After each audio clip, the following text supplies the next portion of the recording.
Imagine que você é o pai ou mãe de um garoto que está fazendo um escândalo no meio do shopping porque você não comprou o que ele queria. Esse menino então começa a chorar e todas as pessoas em sua volta olham para você, criando uma situação vergonhosa. O que você faria para resolver esse problema? Com certeza você já viu essa situação várias vezes e o que os pais costumam fazer é tentar parar o seu filho o mais rápido possível para acabar com aquela vergonha. Assim, algumas pessoas vão decidir dar o que o menino deseja, outros vão brigar com ele e alguns vão simplesmente ignorar a criança. A maioria dos pais não sabem, mas qualquer uma das três ações está prejudicando a inteligência emocional do seu filho, que quando adulto não saberá lidar com decepções. Dessa forma, encontramos pessoas imediatistas que querem tudo do jeito delas na hora que elas decidem. Ou então, temos adultos que na primeira dificuldade ou no primeiro não que recebem, eles desabam e entram em um enorme estado de sofrimento. Saber lidar com essas situações é apenas um dos pilares da inteligência emocional, que deveria ser uma disciplina base do nosso ensino. De acordo com os estudos de Daniel Goleman, hoje a inteligência emocional de um indivíduo é mais influente no sucesso de alguém do que o próprio QI. E infelizmente, quando falamos sobre esse assunto, a maioria das pessoas acredita ter o mínimo de noção sobre as nossas emoções, mas elas não sabem nem o que significa esse termo. Se você me permitir, nesse vídeo eu vou te mostrar o que o ensino não te ensinou e que os estudos mais recentes dizem sobre a inteligência socioemocional. E se você gosta desse tipo de conteúdo, já deixa seu like, se inscreve aqui no canal e ativa o sininho, porque aqui tem 3 vídeos novos por semana. Meu nome é Gustavo, esse é o canal Faculdade da Vida e sem mais enrolação, bora aprender!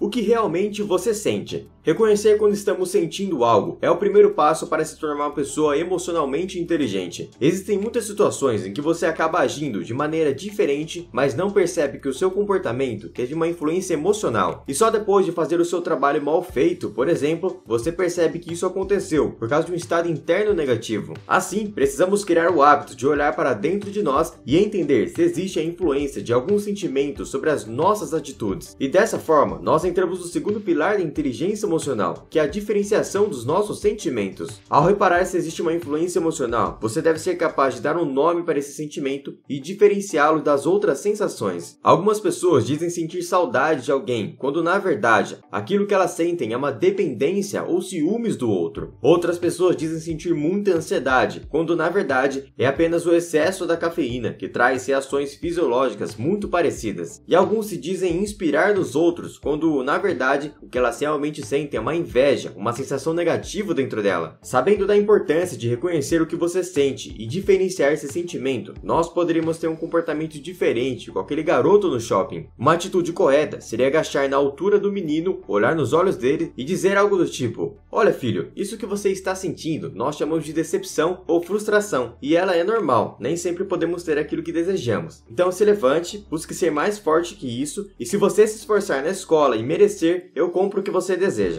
Dessa forma, nós estaremos ensinando a criança a reconhecer o seu sentimento, a diferenciá-lo de outras sensações e ainda demos uma direção de como ela deve se comportar nessa situação. Onde está o nosso livre-arbítrio? Depois do reconhecimento e da diferenciação dos seus sentimentos, é preciso aprender a utilizá-los da melhor maneira, guiando os seus comportamentos. Do ponto de vista neurocientífico, as nossas emoções são programas de reações fisiológicos automáticos e inconscientes. Ou seja, nós não temos controle sobre as nossas emoções. Apesar disso, o comportamento que iremos adotar e a forma de interpretar essas situações está no nosso alcance, ou seja, é feito de maneira consciente. Assim, vamos dizer que você está fazendo algum trabalho no computador e de repente o seu notebook desliga sozinho e você perde todo o seu arquivo. Nesse momento, reações fisiológicas automáticas vão surgir. Sua mão pode começar a suar e seu sangue é direcionado para as extremidades. E você, se conhecendo mais, percebe que essas sensações estão presentes e dá o nome de raiva para tudo isso que você está sentindo. Agora é hora de você pensar: qual o melhor comportamento que eu posso ter agora? Sobre o que eu tenho controle e como eu posso diminuir esse sentimento negativo? Se você parar por 15 segundos para respirar e pensar sobre os seus próprios pensamentos, você poderá evitar comportamentos ainda piores. A grande maioria do nosso sofrimento acontece mais no pensamento do que na própria realidade. Sabendo disso, ao invés de focar no problema, gerar sentimentos ainda piores e descontar a sua raiva em outras pessoas, eu posso simplesmente focar na solução, entender se existe alguma forma de recuperar os arquivos e dar uma pausa de 5 minutos para não trazer um loop de pensamentos negativos. O nosso livre-arbítrio não está no que iremos podemos sentir, e sim em como podemos interpretar as sensações, pensar nos melhores comportamentos e tomar ações certas que não tragam consequências negativas e que nos levem para o estado interno melhor.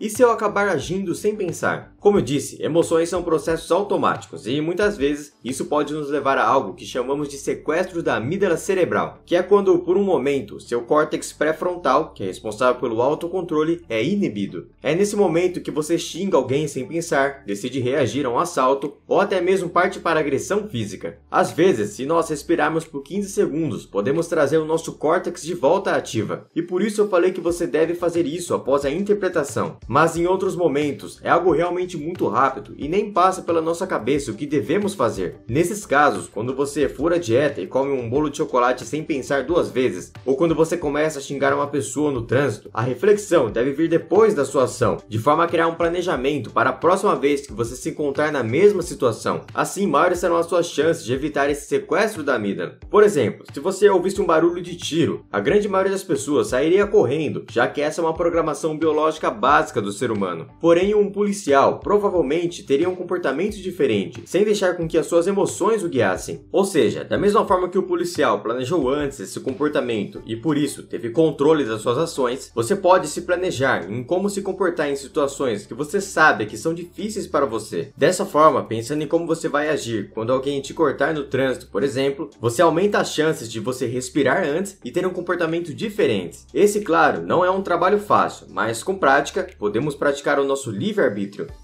Inteligência socioemocional. Quando falamos de inteligência emocional, nós não estamos nos referindo apenas à gestão dos nossos próprios sentimentos e comportamentos, mas também das outras pessoas. Um indivíduo emocionalmente inteligente é capaz de reconhecer o sentimento das outras pessoas, de adotar sentimentos para poder ajudar os outros e principalmente desenvolver a empatia. E muitas pessoas por aí acham que empatia é se colocar no lugar do outro, mas esse é um conceito um pouco egoísta, pois a partir do momento que você está se colocando no lugar do outro, é você no lugar do outro. Ou seja, é a sua história, com os seus valores, com o seu conhecimento e a sua personalidade no contexto do outro. E é aí que as pessoas começam a julgar os outros, porque no lugar dos outros, elas terão um comportamento totalmente diferente. Veja, por exemplo, que a frase "você tem tudo para ser feliz" não é nem um pouco empática, pois nesse momento você está julgando que o que te faz feliz é a mesma coisa que faz o outro feliz. Portanto, empatia não é se colocar no lugar do outro, mas entender que o outro possui valores, personalidade, história, percepções e vivências que você nunca poderá ter. E por isso, não cabe a você julgar, mas apenas entender que os outros são os outros. E eu posso até não concordar, mas eu devo entender ou pelo menos respeitar. É empático aquele que não julga e busca compreender. Aquele que não discrimina o outro por uma história que ninguém sabe a verdade. Aquele que ouve os outros com atenção, sem tentar dar conselhos a todo momento. Aquele que não fala como seu dia foi maravilhoso, porque sabe que o outro teve um dia ruim. E é empático também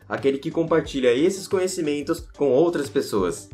Eu espero que você tenha gostado do conteúdo desse vídeo. Eu fiz com muito carinho, realmente para te ajudar. Então deixa seu like, se inscreve aqui no canal, porque é de graça e me ajuda demais. Muito obrigado pela sua atenção e até o próximo vídeo.